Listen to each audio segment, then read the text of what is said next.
Satyabama Institute of Science and Technology, Chennai and Sri Perumbudur. நாளை நடைபெறக்கூடிய அசாம் மாநில சட்டப்பேரவை தேர்தலையொட்டி தேர்தல் ஆணையம் விரிவான ஏற்பாடுகளை மேற்கொண்டு வருகிறது. அசாம் மாநில சட்டப்பேரவைக்கு நாளை ஒரே கட்டமாக தேர்தல் நடைபெற இருக்கக்கூடிய நிலையில் ஏற்பாடுகள் மும்முரமாக நடைபெற்று வருகிறது. கூடுதல் விவரங்களை செய்தியாளர் ரமேஷ்குமார் வழங்க கேட்போம். ரமேஷ், வணக்கம். ரமேஷ், விவரங்களை பதிவு பண்ணலாம்.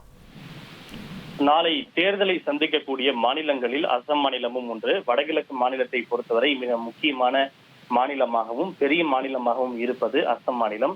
அசாம் மாநிலத்தை பொறுத்தவரை மொத்தம் 126 சட்டப்பேரவை தொகுதிகள் இருக்கின்றன. இந்த 126 தொகுதிகளுக்கும் நாளை ஒரே கட்டமாகவே வாக்குப்பதிவு நடைபெற இருக்கிறது. காலை 7 மணிக்கு துவங்கும் வாக்குப்பதிவு மாலை 5 மணி வரை நடைபெறும் என தெரிவிக்கப்பட்டிருக்கிறது. இந்த தேர்தலை பொறுத்தவரை பாஜக தலைமையிலான கூட்டணி, அதே போல காங்கிரஸ் தலைமையிலான கூட்டணி எனும் ஒட்டுமொத்தமாக பல்வேறு கட்சிகளை சேர்ந்த 722 வேட்பாளர்கள் களத்தில் இருப்பதாக தெரிவிக்கப்பட்டிருக்கிறது. ஒட்டுமொத்தமாக 2.5 கோடி வாக்காளர்கள் வாக்களிக்க தகுதி பெற்றிருக்கிறார்கள். அசாம் மாநிலத்தில் தீவிர வாக்காளர் பட்டியல் சிறப்பு திருத்தம் மேற்கொள்ளப்பட்ட பிறகு வெளியான இறுதி வாக்காளர் பட்டியலின்படி 2.5 கோடி வாக்காளர்கள் வாக்களிக்க தகுதி பெற்றிருக்கிறார்கள். இதில் ஆண் வாக்காளர்களை பொறுத்தவரை 1,25,16,591 வாக்காளர்களும், பெண் வாக்காளர்களை பொறுத்தவரை 1,25,04,501 வாக்காளர்களும் இருக்கிறார்கள். மொத்தம் வாக்களிக்க ஏதுவாக 31,490 வாக்குச்சாவடி மையங்கள் என்பது அமைக்கப்பட்டிருக்கிறது.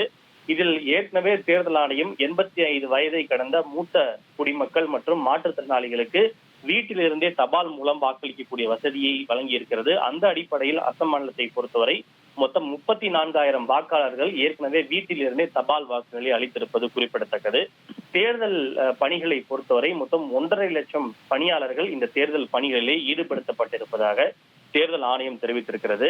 மொத்தம் 41,320 மின்னணு வாக்குப்பதிவு இயந்திரங்களும் சுமார் 40,000 விவிபேட் இயந்திரங்களும் தேர்தல் பணிக்காக ஈடுபடுத்தப்பட்டிருக்கிறது.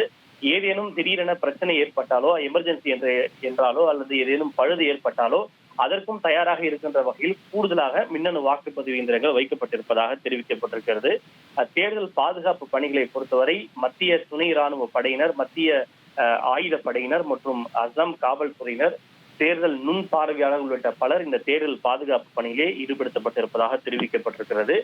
ஆளும் பாஜகவை பொறுத்தவரை அங்கு 3வது முறையாக ஆட்சியை கைப்பற்ற வேண்டும் என்ற முனைப்புடன் செயல்பட்டு வருகிறது. இங்கு அசாம் மாநிலத்தை பொறுத்தவரை பாஜக 2016ஆம் ஆண்டு முதல் தொடர்ச்சியாக ஆட்சியில் இருந்து வருகிறது. தற்போது 3வது முறையாக மீண்டும் ஆட்சியை கைப்பற்ற வேண்டும் என்ற முனைப்பில் இருக்கிறது.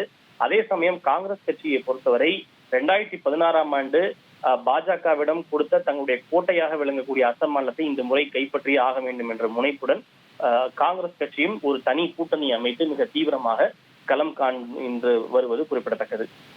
விவரங்களுக்கு நன்றி Rameshkumar. Satyabama Institute of Science and Technology, Chennai and Sri Perumbudur.